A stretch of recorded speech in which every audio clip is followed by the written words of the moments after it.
مضمون آئیہ غازی علم الدین شہید 4 دسمبر 1907 عیسوی مطابق 8 ذیقعد 1326 ہجری بروز جمعرات کو کوچے چابک سوارا ملا سرفروشاں سریاں والا بازار کڑا چیتے والا تکیہ سادواں اندرون رنگ میل لاہور میں پیدا ہوئے۔ ان کے آباء و اجداد کا پیشہ نجاری ترخان تھا۔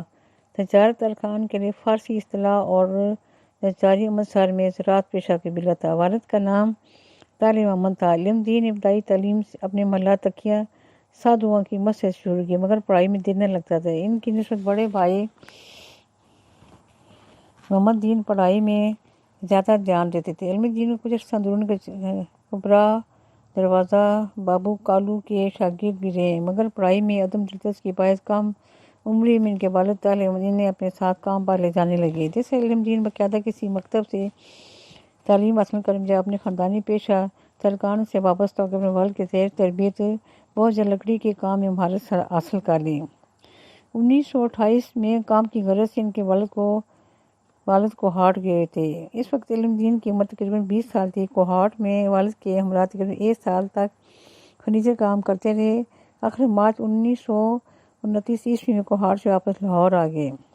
1920 میں متعصب ہندوؤں نے مسلمانوں کے خلاف شدی اور شگٹن نامی تحریکیں شروع کر دیں۔ ان تحریکوں کے ذریعے شردا نند جیسے متعصب ہندوؤں نے فضا کو خراب کرنے اور نفرت پھیلانے میں ایڑی چوٹی کا زور لگا رکھا تھا۔ مسلمانوں کی دل آزاری کرنا ان تحریکوں کا مقصد تھا۔ ان تحریکوں میں لاہور کے 2 متعصب پروفیسر پنڈت چموپتی کا عجیب سے ہندوؤں کا نام ہے اور پنڈت چنتا منی پیش تھے۔ 1899 میں متعصب ہندوؤں کی تنظیم شرمیتی آریہ پرتیندھی سبھا نے رسوائے زمانہ کتاب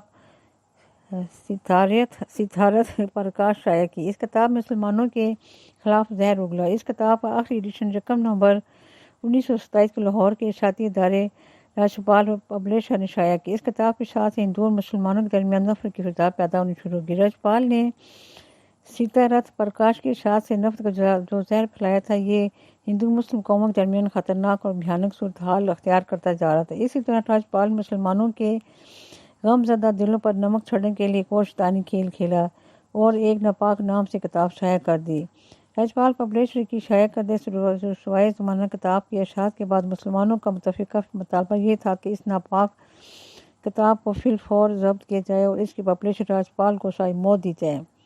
ایسا ممکن تو نہ ہوا۔ مسلمانوں کو ناموس سے رسالت پر قربان ہونے کا سبق اچھی طرح یاد ہے۔ کروڑوں مسلمانوں میں غم غصہ کی لہر دیکھ انگریز حکومت 24 مئی 1924 کو شیطان شریف راجپال کے خلاف زیر دفعہ 153 تعزیرات پر ہند مقدمہ درج کر لیا۔ ماتحت عدالت نے اس ملعون کو 18 جنوری 1927 عیسوی کو 1.5 سال قید بمشقت اور 1000 روپیہ جرمانے کی سزا سنائی۔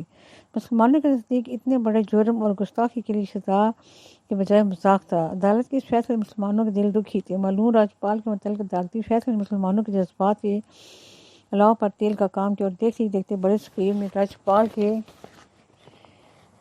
ملعون اور اس کی رسوائی کتاب زمانہ کے خلاف مسلمان یکجان اٹھ کھڑے ہوئے۔ اس احتجاجی جلسے جلوسوں کا ایک زبردست اور منظم سلسلہ شروع ہو گیا۔ دنیا بھر کے مسلمان اس ملعون کو واصل جنم کرنے کی سعادت حاصل کرنے کی خواہش دل میں لیے لاہور کی طرف بڑھنے لگے۔ اپریل 1929 کو عیسوی کو علم دین صبح سویرے اٹھے اور لوہار بازار جا پہنچے۔ اس زمانے میں آتما رام کباڑی کی دکان بہت مشہور تھی۔ علم دین نے ملعون راجپال کو واصل جہنم کرنے کی غرض سے چھری یہیں سے لے لی اور تیز دھار چھری پر 13 انچ لمبی تھی۔ علم دین کے وہاں پہنچتے ہی قدرت ملعون راجپال کو اپنے انجام تک پہنچانے کے لیے کھینچ لائی تھی۔ علم دین دیکھ رہا تھا کہ راجپال ایک کار سے اتر رہا ہے اور راجپال کا گاڑی سے اتر کر دکان میں اپنی کرسی پر بیٹھی تھا کہ اس دوران علم دین بھی اس کے دکان داخل ہو گیا اور اس کے راجپال کے 2 ذاتی ملازم وہاں موجود تھے، جن کے نام کیدار ناتھ اور بھگت رام تھے۔ کیدار ناتھ تو پچھلے کمرے میں کتابیں رکھنے چلا گیا، دوسرا بھگت رام راجپال کے اسی کے پاس ہی کھڑا تھا۔ علم دین نے اندر آتے ہی پوچھا راجپال کون ہے؟ تو راجپال سہمی لہجے میں بولا میں راجپال ہوں۔ بس کوئی کام ہے کیا؟ اس پر علم دین نے بجلی کی تیزی سے چھری کے سینے میں گھونپ دی اور راجپال کا کام تمام کیا۔ بلون راجپال کے قتل کے بعد علم دین نے گرفتاری دے دی تھی اور یہ آج کے رسول پولیس کی حراست میں ہونے کے باوجود مطمئن تھا۔ مسلمانوں نے غازی علم دین کو پرجوش خراج عقیدت پیش کرنے کے لیے اس کے خلاف پرچہ درج مقدمے کی پیروی کے لیے مسلمان وکلاء پر مشتمل ایک کمیٹی بنائی جس کا نام غازی الدین علم ڈیفینس کمیٹی رکھا گیا۔ اس کمیٹی کے سربراہ ڈاکٹر علامہ محمد اقبال تھے۔ وہ 1929 میں سیشن کورٹ میں غازی علم الدین کے مقدمے کی سماعت کا آخری دن تھا۔ غازی علم الدین کے وکیل بیرسٹر سلیم نے آپ کے مذکورہ بیان کا سہارا لے کر بے قصور ثابت کر دلائل دیے، مگر فیصلے قبل غازی الدین علم نے بلند آواز سے کہنا شروع کیا کہ گستاخ رسول کو میں نے واسطہ جنم کیا۔ اقبال جرم کے بعد وہ کہنے کو کچھ باقی نہ رہا تھا، لہذا سیشن جج مسٹر ٹیب لاہور نے غازی الدین کے خلاف 302 عائد کر کے 22 مئی 1929 کو پھانسی کو حکم دے دیا۔ سزائے موت کے فیصلے پر علم مبارک علیہ پریشان نہ ہوئے بلکہ ایسا دروش ورد کرتے اور نہایت پرسکون آنے لگے۔ عدالت عالیہ کے فیصلے کے بعد 14 اکتوبر 1929 کو صبح سویرے علم دین کو ڈسٹرکٹ جیل میں والی منتقل کر دیا گیا اور 30 اکتوبر کو غازی علم دین کے والد طاہر محمد، والدہ، بھائی بہن اور دیگر اقارب نے ان سے آخری ملاقات کی۔ 31 اکتوبر 1929 کو غازی علم دین نے جامع شہادت نوش فرمانا تھا اور 30 سے 31 اکتوبر کے درمیانی شب کو جیل وارڈن نواب الدین غازی علم الدین کی کوٹھی کا نگران تھا۔ وارڈن نواب الدین کے بیان کے مطابق غازی علم الدین نے وہ تمام رات سجدوں اور تلاوت قرآن پاک میں گزاری۔ 31 اکتوبر 1929 کو بروز جمعرات 26 جمادی ثانی 1348 ہجری کی صبح 4 بجے کے بعد مجسٹریٹ نے غازی علم الدین سے ان کی آخری خواہش دریافت کی تو انہوں نے 2 رکعت نماز شکرانہ ادا کرنے کی اجازت طلب کی۔ تختہ دار پر پہنچ کر رسن کے گلے میں ڈال دی گیا، پھر آنکھوں سے سیاہ پٹی باندھی گئی اور سیاہ لباس پہنا دی گئی اور ہاتھوں باندھ دیے گئے۔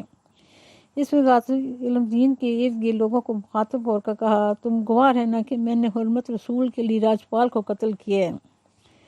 ڈسٹرکٹ جیل میں والی کے بعد غازی علم الدین شہید کے والد طاہر محمد اپنے عزیز و رقاب سینکڑوں مسلمانوں کے ہمراہ اس انتظار میں تھے کہ جیل حکام غازی علم الدین کی میت ان کے حوالے کر دیں، لیکن اعلیٰ حکام نے فیصلہ کر لیا تھا کہ میت مسلمانوں کے حوالے نہ کی جائے، کیونکہ انہیں اس بات کا خطرہ تھا کہ ایسے کرنے سے مسلمان مشتعل ہو جائیں گے جس سے اولاد خراب ہونے کا اندیشہ تھا۔ لہٰذا انہوں نے غازی علم الدین شہید کی میت کو میوالی میں قیدیوں کے قبرستان میں دفنا دیا۔ جب یہ خبر ملک بھر میں پھیلی تو ہندوستان کے تمام مسلمان گھروں سے باہر نکل پڑے، کاروبار بند کر دیے اور ہر طرف احتجاجی مظاہرے شروع ہوئے۔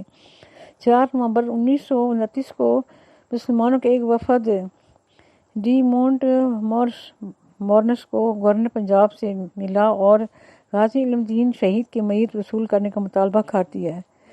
اس پر گورنر نے سب سے پہلا عام سوال یہ کیا کہ اگر میت کے آنے سے لاہور میں ہندو مسلم فسادات شروع ہو گئے تو اس کا ذمہ دار کون ہو گیا؟ اس کی ذمہ داری حضرت علامہ اقبال نے لے لی۔ گورنر نے چند شرائط پیش کرتے غازی علم الدین شہید کی میت مسلمانوں کے حوالے کرنے کا وعدہ کر لیا۔ 13 نومبر 1929 کو مسلم وفد سید مراتب علی شاہ اور مجسٹریٹ مرزا مہدی علی حسن کی قیادت میں میوالی پہنچا۔ اس وقت ڈپٹی کمشنر میوالی راجہ مہدی زمان نے وفد کی میزبانی کے فرائض انجام دیے۔ میوالی کے ایک معمار نور الدین نے غازی علم الدین شہید کی میت کے لیے بکس تیار کیا اور ریل حکام اور معمار نور الدین اور دوسرے روز علل صبح غازی علم الدین شہید کی میت بسد احترام میوالی میں قیدیوں کے قبرستان سے نکال کر ڈپٹی کمشنر میوالی کے بنگلے پر لائے۔ نور الدین نے بتایا کہ 2 ہفتے گزر جانے کے بعد بھی میت میں ذرا برطرف نہیں تھا بلکہ محصور کن خوشبو آ رہی تھی۔ غازی علم الدین شہید کی میت کو ریلوے اسٹیشن میوالی لایا گیا، پھر ایک اسپیشل ٹرین کے ذریعے 14 نومبر 1929 کو صبح 5:35 لاہور چھاؤنی سے در پر اتارا گیا کہ محکمہ جیل کے حکام صندوق کو جس میں حرمت رسول مقبول کا شہدائی استراحت فرما رہا تھا، گورنر ہاؤس لائے اور مسلمین کے نمائندوں سر محمد شفیع اور ڈاکٹر علامہ اقبال کے حوالے کیا۔ غازی الدین شہید کی نماز جنازہ لاہور میں 4 مرتبہ پڑھائی گئی۔ شہید ناموس رسالت کے جنازے میں تقریباً 6 لاکھ مسلمان شریک ہوئے۔ حبیب چید عالم مسلمانوں کے رہنما اور شاہ اخبار کے مدیر اور پبلشر تھے۔ علامہ اقبال نے ان سے پوچھا کہ شہید کی نماز جنازہ پڑھانے کا شرف کسے حاصل ہونا چاہیے، تو سید حبیب نے کہا شہید کے والد طالع مند کا حق ہے، مگر طالع مند کہا کہ میں یہ حق حاصل تو ہے لیکن میں علامہ اقبال کو تفویض کرتا ہوں۔ علامہ اقبال نے سید حبیب کے مشورے سے مولانا سید دیدار علی شاہ الواری کا نام تجویز کیا لیکن اس وقت تشریف نہیں لا سکے، چنانچہ قاری محمد شمس الدین خطیب مسعود عزیز خان نے پہلی نماز جنازہ پڑھائی۔ مولانا سید دیدار علی شاہ الواری اور علامہ اقبال نے شہید کی میت کو اپنے ہاتھوں سے راحت میں اتارا۔ اس موقع پر علامہ اقبال نے غازی علم شہید کا ماتھا چومر کہا اسی تے گلاں کردے رہ گئے پر تکھانا دا منڈا بازی لے گئے۔ اس موقع پر لوگوں نے عقیدت کے اتنے پھول نچھاور کی کہ میت پھولوں میں دب گئی۔ غازی علم الدین شہید کا مثال لاہور کے مشہور قبرستان میانی صاحب میں سڑک کے پار دوسری طرف چوک برجی کے کرتبہ چوک مزنگی چورنگی کو جاتی ہے، بہاولپور روڈ پر واقع ہے۔ اللہ تعالیٰ مسلمان کو عشق رسول کی سعادت نصیب فرمائے، آمین یا رب العالمین۔ اچھا جی، اللہ حافظ، یا حافظ، یا حافظ، اللہ حافظ۔